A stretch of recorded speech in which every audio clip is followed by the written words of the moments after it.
لارەکانی هەفتەی سێمی خولیاستێرەکانی عێراق و لەسەر یاریگای یانەی زەورا کارەبا پێشوازی لە نەورۆز کرد. وەلی کەریمی ڕاهێنەر و پرسیار عەبدوڕەزای یاردەدەری ڕووبەڕووی یانەکەی پێشویان بوونەوە.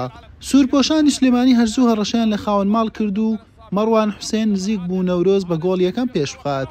مارادۆنای بەرازیلی سوودی لە لێدانی گۆشەکەەوە بینی و توانی نەورۆز لە خولەکی دووەوە بە گۆڵ یەکەم پێش بخات. کارەبا جڵەوی یاریەکەی گرتە دەست و خەریک بوو لە دوو هێرشی مەترسیدار ئەنجامەکە یەکسام کاتەوە.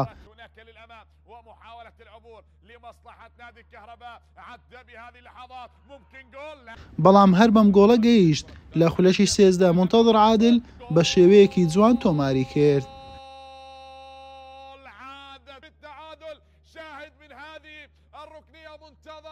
لە خولەشی 21 مرتەضا هدێب یارزانی پێشوویانەی نەورۆز بە ئەسیستێکی جوانی ئەموری فەیسەڵ گۆڵی دۆم و پێشکەوتنیشی بۆ کارەبا لە یاریەکە تۆمار کرد.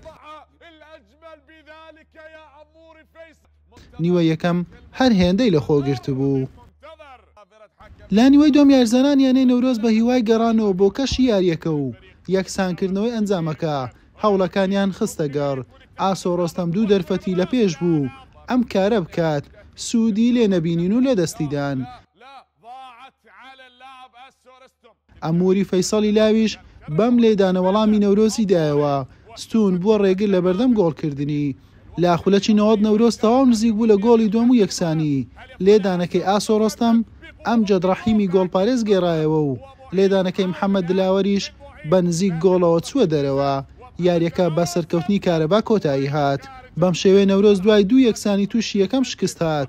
بە تەنها دوو خاڵ لە خانەکانی کۆتایی ڕیزبەندە. کارەباش 5 خاڵی هەیە و چووە خانەی حوتەمی ڕیزبەندی.